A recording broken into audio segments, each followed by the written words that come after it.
Hey everyone, and welcome to This Explainer. I am so thrilled you're here today because we are going to untangle a bureaucratic knot that stresses out literally thousands of people every single year. Securing a U.S. passport for a child when you're a single parent. I mean, navigating government paperwork is tricky enough on a good day, right?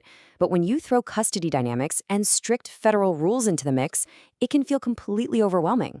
But don't worry, that is exactly why we're here.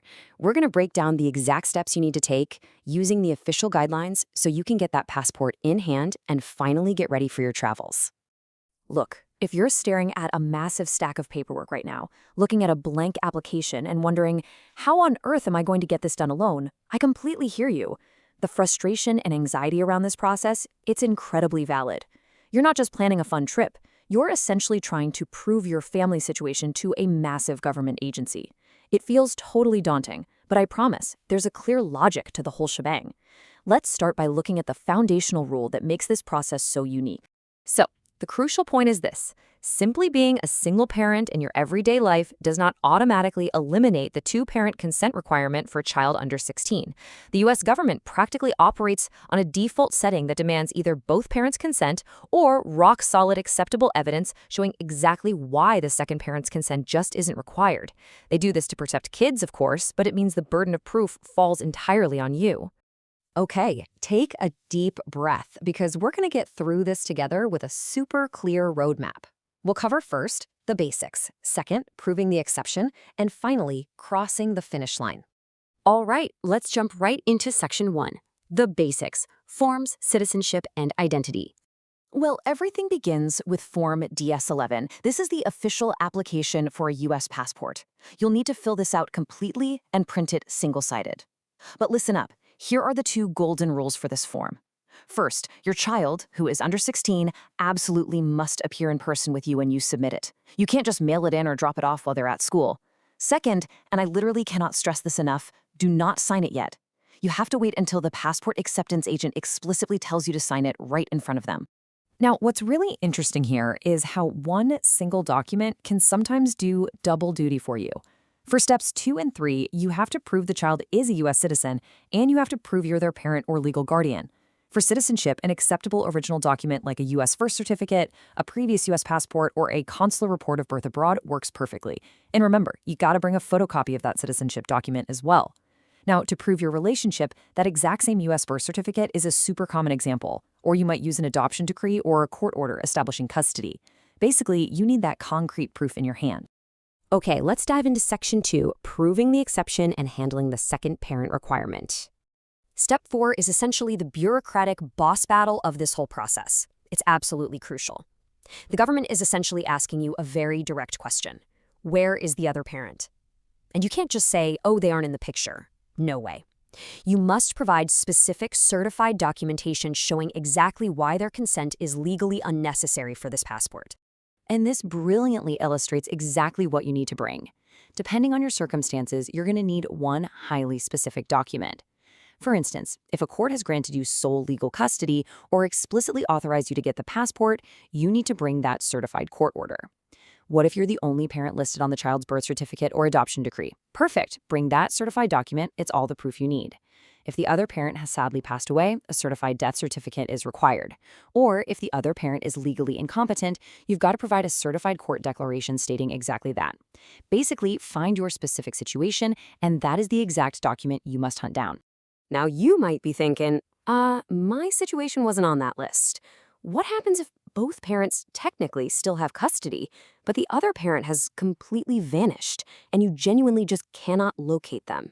This is a super stressful scenario, for sure, but there is an official pathway for it. For that specific scenario, you're going to need Form DS-5525, which is the Statement of Special Family Circumstances. This is where you have to explain in heavy detail exactly why the other parent cannot be reached. But a quick warning here, the Department of State does not take this lightly at all. They might request additional evidence to back up your claim like incarceration records, restraining orders, or extensive custody documentation. It is definitely a high bar to clear, so provide as much supporting evidence as you possibly can. Okay, let's shift gears and look at a completely different hurdle. What if you aren't dealing with a missing parent or sole custody? What if the other parent is perfectly available, they completely agree the child should get a passport, but they just simply cannot physically attend the appointment with you? Well, this requires Form DS-3053, known as the Statement of Consent. It's the official way for an absent parent to say, hey, I agree to this. But there is a massive catch you need to be aware of. This form is only valid for 90 days from the exact date it's notarized. You have a very strict expiration window, so you really need to time their notarization closely with your actual passport appointment. Let's make sure the absent parent knows exactly what their homework is, because if they mess this up, your appointment gets delayed. First, they have to complete that Form DS-3053. Second, they have to sign it, but only in front of a qualified notary or passport authorizing officer. Third, and people forget this all the time, they must provide a photocopy of the front and back of the exact ID they used for that notarization. Finally, they hand all those documents over to you, the applying parent, to take to the facility. And that brings us to Section 3, the finish line, final steps and application. We're in the home stretch now. Steps 5 and 6 are quick but absolutely essential. You need to bring one passport photo of the child that actually meets the strict U.S. Department of State photo requirements. And for yourself, you must bring your original government-issued photo ID along with the photocopy of the front and back. Seriously, do not forget the photocopy. The acceptance agent has to verify exactly who is handing over this application. Let's move to and see how this builds into your ultimate physical checklist for Step 7. When you walk into that authorized facility, your folder should have the child in person, the unsigned Form DS-11, the child's citizenship evidence, your proof of relationship, your government ID plus the photocopy, the passport photo, your specific sole custody or special circumstance supporting documents we just spent so much time talking about, and of course, the required fees. Speaking of fees, let's talk numbers really quick. For a child under 16, a basic passport book application generally totals $135.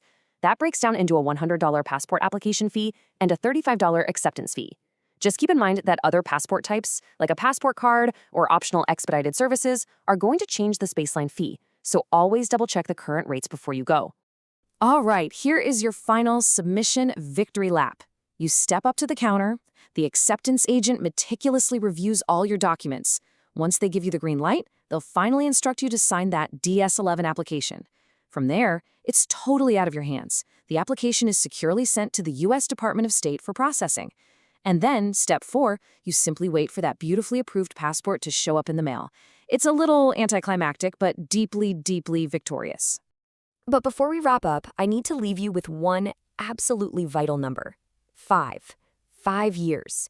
That is exactly how long a passport issued to a child under 16 is generally valid for. It goes by so much faster than the standard 10-year adult passport, so keep a really close eye on that expiration date. And that actually brings me to a final thought that you must keep in your back pocket for the future. Did you know that when those 5 years are up, child passports cannot be renewed using the standard adult mail-in renewal process? That's right. Because they're minors when this passport expires, you basically have to start this entire in-person process all over again. Which kind of makes you wonder, as family structures continue to evolve, will these strict federal mandates eventually adapt? Or is this bureaucratic hurdle here to stay for good? Thank you so much for joining me to untangle this process today. It's a lot, I know, but safe travels to you and your family.